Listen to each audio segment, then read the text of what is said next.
Welcome to Screw the Commute, the entrepreneurial podcast dedicated to getting you out of the car and into the money. With your host, lifelong entrepreneur and multimillionaire, Tom Antion. Hey everybody, it's Tom here with episode 220 of Screw the Commute podcast. This is part 2 of a 2-part series on getting people to show up for your webinars. Now, last Monday was episode 217, which was part 1, and you definitely should listen to that if you really want to make a better use of your webinars and get more people to show up. All right, I hope you've grabbed a copy of my automation ebook. Just one of the tips in this ebook has saved me 7.5 million keystrokes. There's shortcuts for your cell phone. There's automation tools that are free or cheap that'll just skyrocket your productivity. And I've been using some of these since 1997. All right. So they're really, really powerful. They allow you to handle way more people in a shorter amount of time. And just amazing things that'll do for you. You'll be able to respond lightning fast and not pull your hair out. So grab that at screwthecommute.com/automate free. Screwthecommute.com/automate free. We sell this book for $27, but it's yours free to thank you for listening to the podcast. And I hope you get a chance to go over and leave a review and a rating. It really helps us out over in the, I don't know what they call it now. Some is iTunes or Left or I don't know. But if you go to screwthecommute.com, we'll show you how to do it. While you're there, you might as well grab a copy of our podcast app. It's now in the App Store. It does all kinds of cool stuff, and we've got complete instructions on how to use it in case you're a little apprehensive on how to use all the fancy features. You can grab a copy of that at screwthecommute.com/app. That's APP, screwthecommute.com/APP.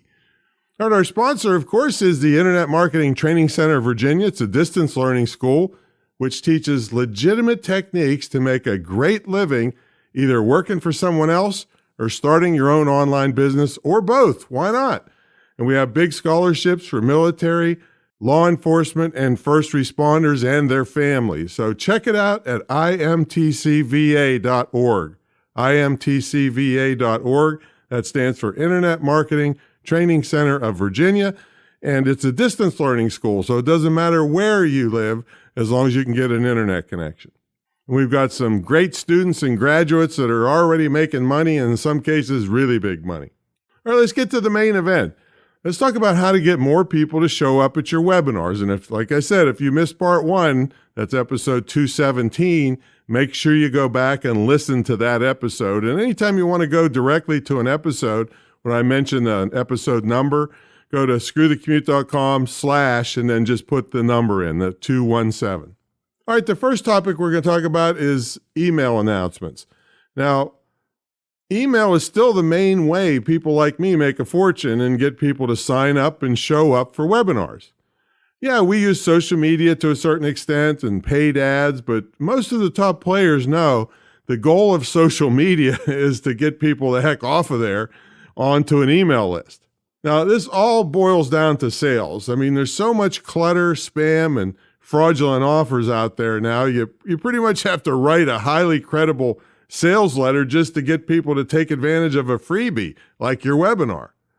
Now, when it comes to getting people to show up, your emails must create extreme desire in the prospect for the information. I mean, right from the get-go. That means you have to get very good at copywriting. And I'm not trying to obnoxiously shove my program down your throat, but you could profit immensely by checking out my inexpensive program, copywriting901.com. I mean, I've identified this as the number 1 skill in my 43 years of business. So if you ignore this, it's at your own peril. All right. Well, your email must start with a great subject line. That's what we're going to talk about now. I mean, mess this up and whatever you do afterwards doesn't really matter. If they don't open your email, they'll never even see all your compelling copy to get them to sign up. So first of all, keep subject lines at 50 characters or less, and that includes spaces. Next, make sure you keep the most important part of what you want to say to the left. That way, if people allot less than 50 characters to the subject line in their email reader, your most important stuff still can be seen. I know that I counted in my email reader, I only allot 36 characters to the subject line. So you better hit hard and fast to the left. So here's a bunch of subject lines from past webinars. Complimentary webinar, how to make a media kit. Tonight, in all caps, adult higher education with no debt. Today, 2 p.m. Eastern, scholarship opportunity webinar. How to get a legitimate marketing scholarship. And I actually reduced legitimate to legit just to save a few characters.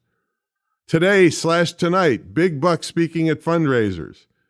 Tonight's webinar, a TV station in your pocket. New webinar, be a cell phone celebrity. Tonight's webinar, be a cell phone celebrity.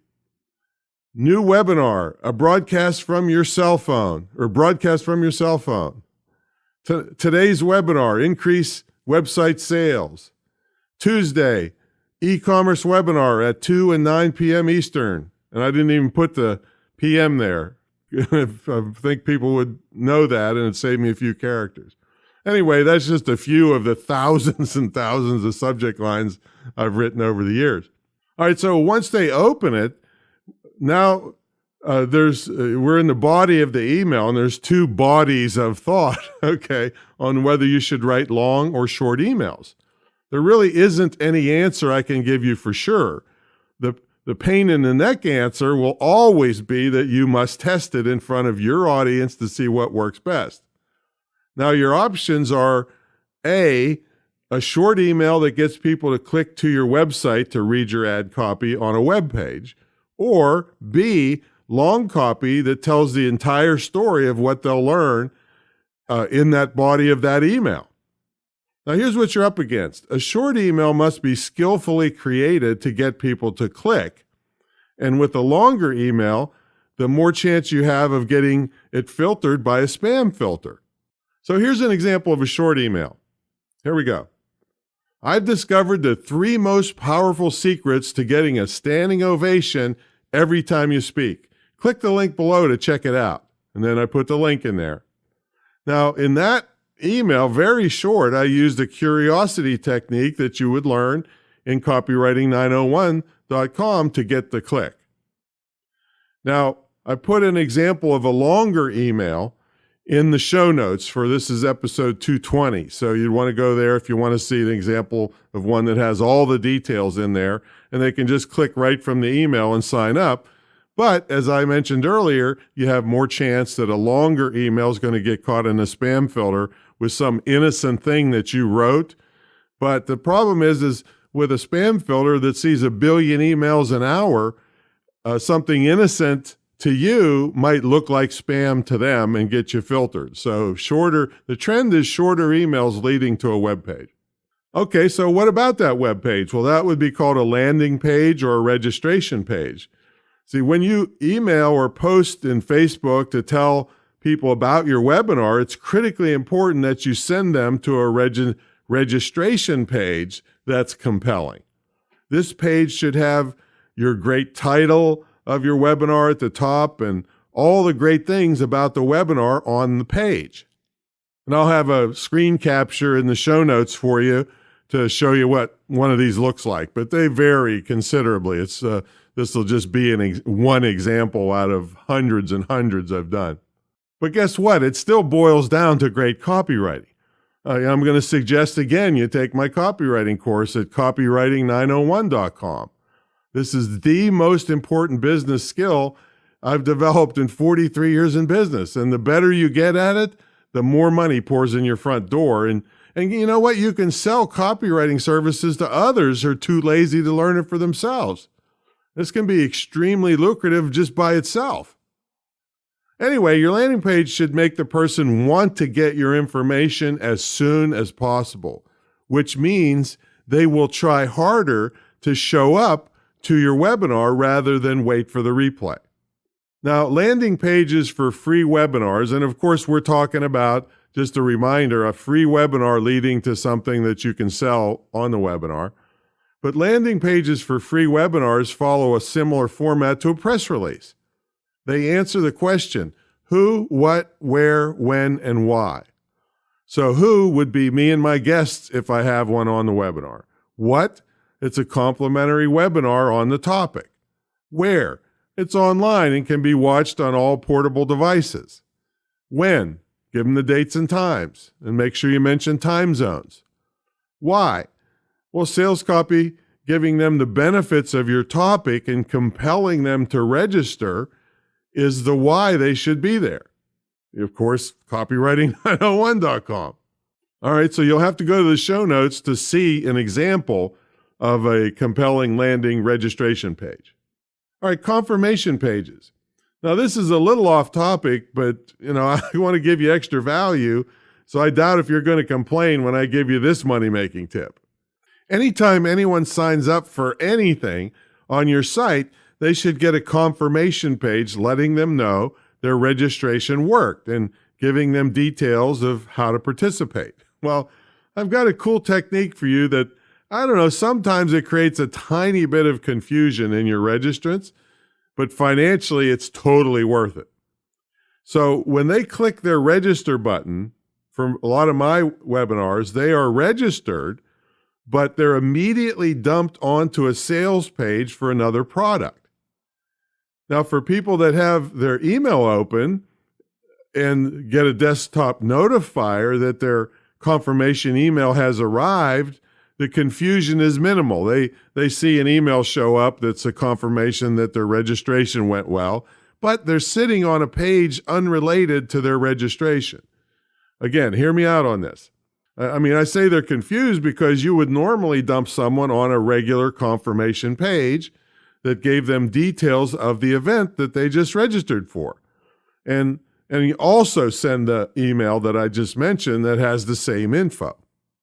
So I'm breaking the mold slightly by dumping them on a sales page totally unrelated to the webinar. Guess what happens? Some of the people read the sales page and buy the product I'm promoting on that page. I usually make $500 to $1,000 using this technique before the free webinar even starts. Now, I usually use low-priced ebooks as the product in the $17 to $27 range. Of course, if you studied my other internet products, I'm going to add an upsell product, usually in the same price range. This gives me anywhere from $17 to $54 per person who goes for the deal. Now, sometimes I'll use one of my higher-priced ebooks and give a half-price deal for it, like a $97 retail ebook for $48.50. And then I might still add an upsell of $27 or $17. So I'm willing to put up with a little confusion for my registrants to make $1,000 extra before the webinar is even scheduled to start. And I'm selling the product that's not for sale on the webinar. It's a totally different thing. So it's not hurting sales on the webinar. All right, when you start making extra money before your webinars even start, I'm sure you won't mind me giving you this extra tip. All right, so I'm going to give you an example in the show notes of where I frequently send people after registration, and there'll be a link there to, let's say, the Ultimate Guide to Professional Speaking. You'll see that sales page. Now let's talk about a show-up video. Again, we want to do everything we can to get more people to actually show up for the webinar. Shooting a short video reminding them of the importance of showing up helps tremendously.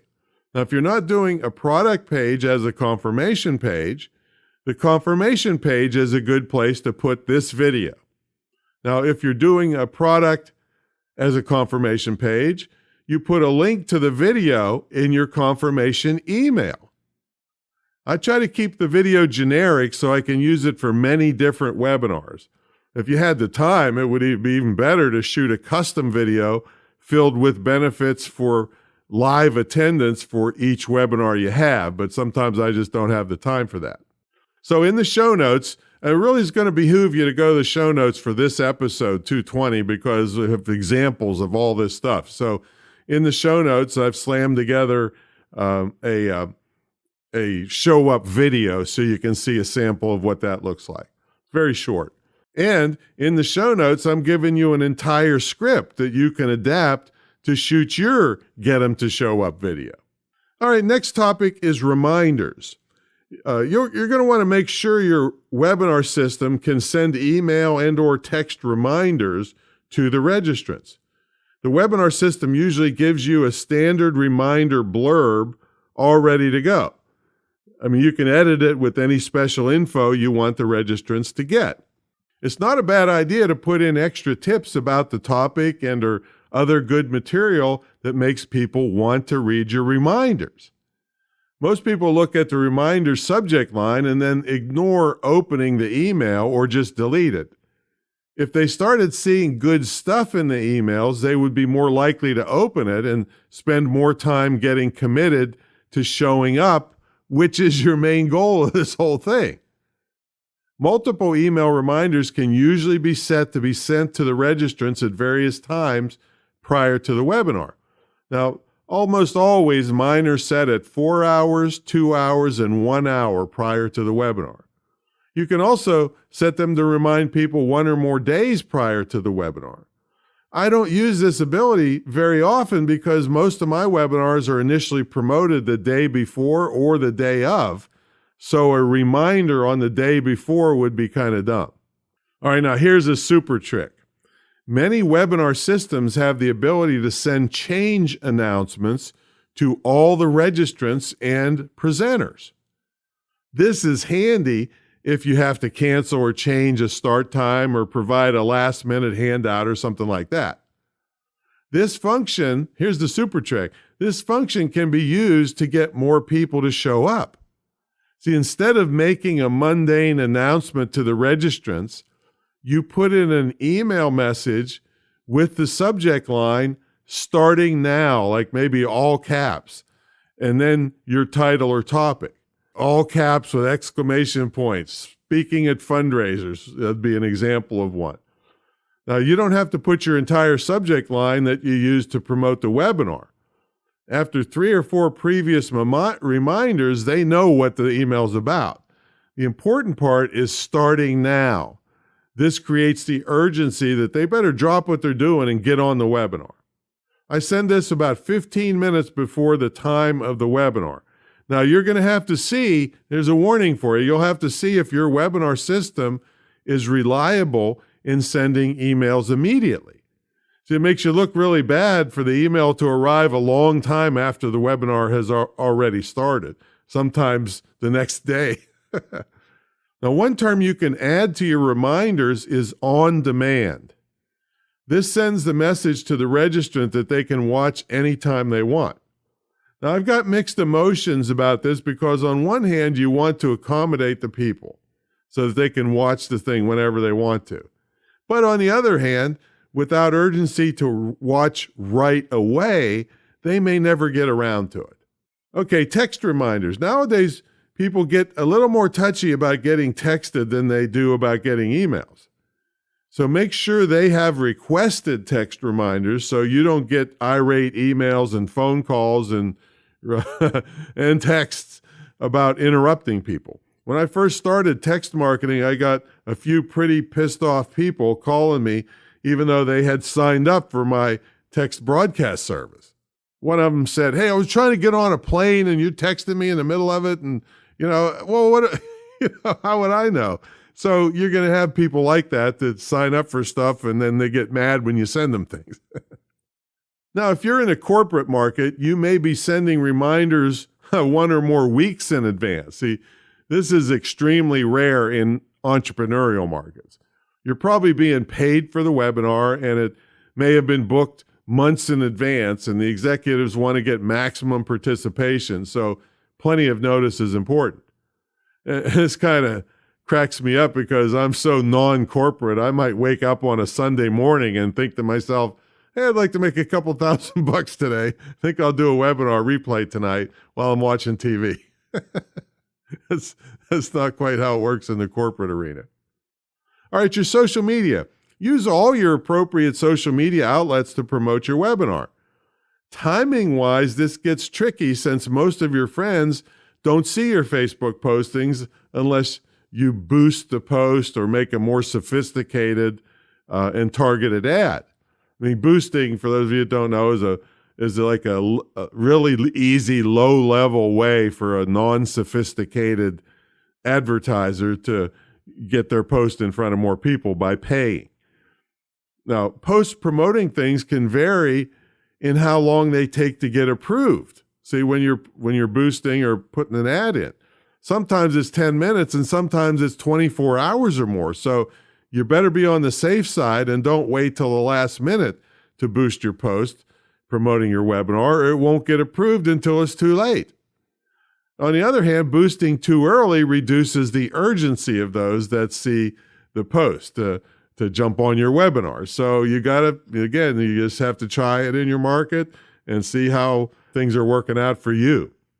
All right, let's look at contests. This is a pretty cool viral method to get Twitter and Facebook people to show up live to the webinar. It's kind of a double whammy because you get the people that are tweeting and posting to show up for sure, and you get a percentage of their followers who decide to attend your webinar. So what you do is you have a tweet post contest. You get people to come up with a great tweet and or post about your webinar and distribute it to their followers and send you a copy. You'll give out prizes, ebooks, videos, consultations, and stuff like that to the winners, but the winners must be on the webinar to win. This is a really great tip, folks. Now, make sure you review contest law with your attorney or just online before you accidentally get in trouble with a contest, or at least review contest law on the web. But if there's no money changing hands, chances are you'll have no trouble with contest law. All right, prizes. Once word gets around that you give out prizes on your live webinars, more and more people will start showing up. You might be getting a new iPad and announce that you'll be giving away your old one on your next webinar. Maybe you could get $100 selling it on Craigslist. But here, let's look at some math here. But maybe giving it away on your webinar could get 30 more people to show up.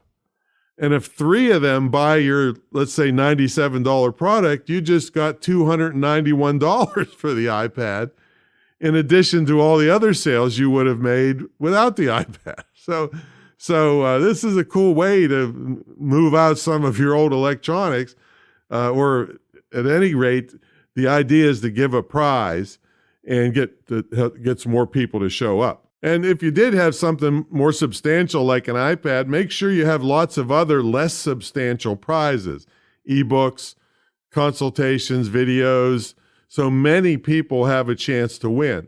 And I'm not saying your consultations aren't substantial. I'm just saying that these things don't put cash outlay out to deliver. And you'll get more people attending if there are lots of prizes and maybe one grand prize. All right, now calling people. Now, at this stage in my career and life, I'm pretty much the last person on earth who wants to make a bunch of phone calls. All right.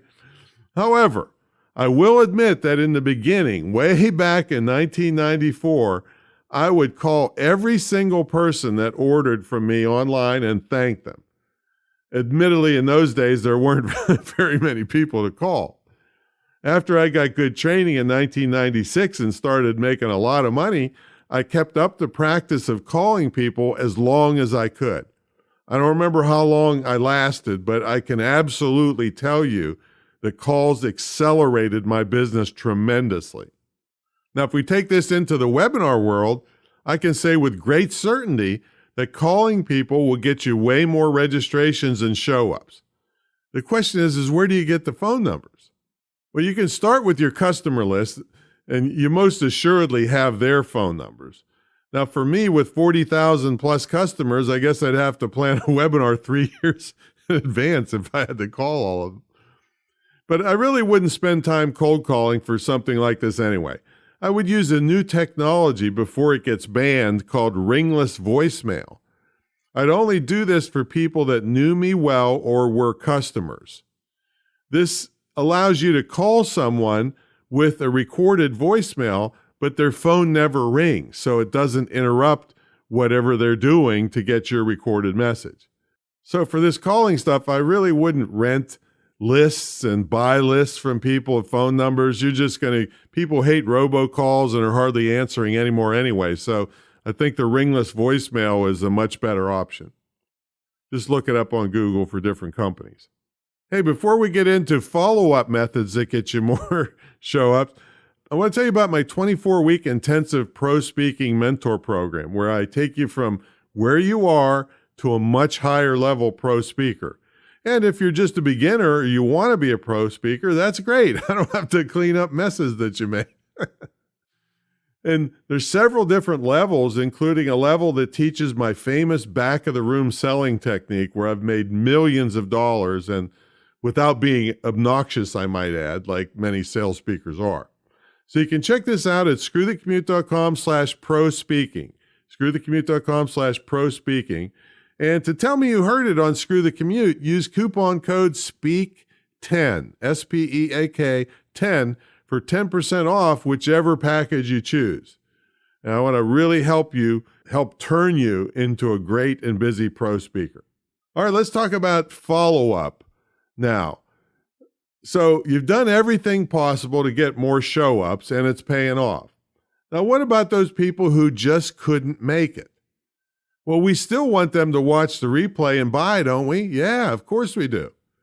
As soon as the replay is ready, I have a follow-up email ready to go. And it doesn't have to be fancy, but it should be sent as soon as possible after the event. You want to get it to people while they're still hot for the topic. Now, many times I stay up really late on the East Coast getting it ready and send it out maybe at midnight Eastern time, which is only 9 p.m. Pacific. People on the West Coast of the USA still have time to watch it before bed and purchase, and people in the UK have it when they wake up. And in many cases, I put a blurb in the email about how great the webinar was and how crazy the people went when they attended, or I might even put testimonials in from people that were on live. Here's an example of one of those little short emails. Your sponsorship replay is ready. People went ape over this webinar. You'll see tons of examples of people just like you getting enormous amounts of money from big companies to help finance their dreams. Click here to watch. Then I put the link in. And you can send emails like this or similar ones over a couple days. After that, it's not worth the effort. Also, sometimes the best practices are not necessarily the best practices. Right? It would not make sense to send the replay to people who actually attended the webinar, right? Well, maybe not. Hey, if they didn't buy, they might want to watch it again because they were distracted or missed some of it. Or the kids were acting up, or the pizza guy was at the door. Who knows why they might want to watch it again. So I send the replay out to all the registrants. Even the ones that bought get it in case they want to pass it along to a friend. And not once ever has anybody that purchased complained about me sending them the replay. Not once, ever, okay? In fact, it makes sense to send it to the ones who bought because they were excited enough to buy. And they are most likely the people to send the replay to other people that may have never heard of you. All right, then I always say rinse and repeat. When you find you have a winning webinar that makes you money, keep rolling it out until it doesn't make money anymore or it becomes obsolete. If you've done a good job of making it evergreen by being careful of what you say, I covered this in part 1, episode 217.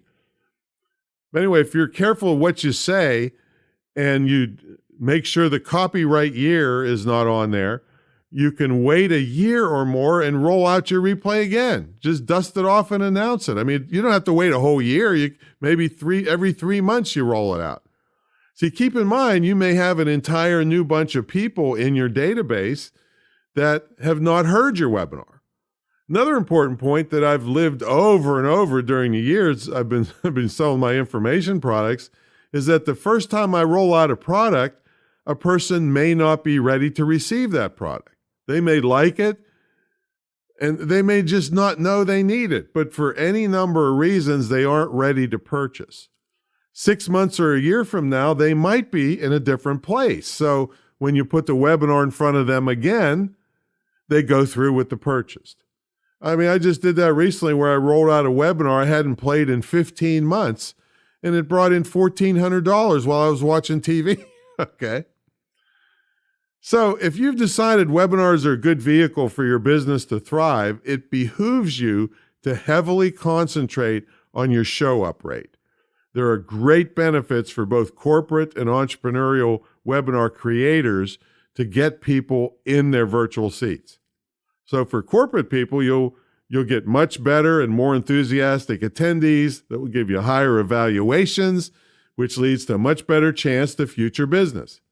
For entrepreneurial webinar creators who want to sell directly on their webinars, the figures in the introduction, which is part 1, tell the story.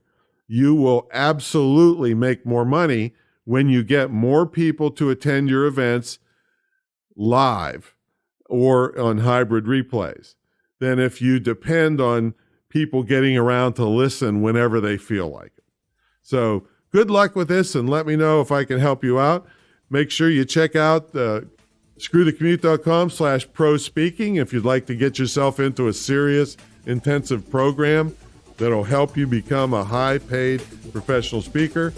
And I will catch you all on the next episode. See you later.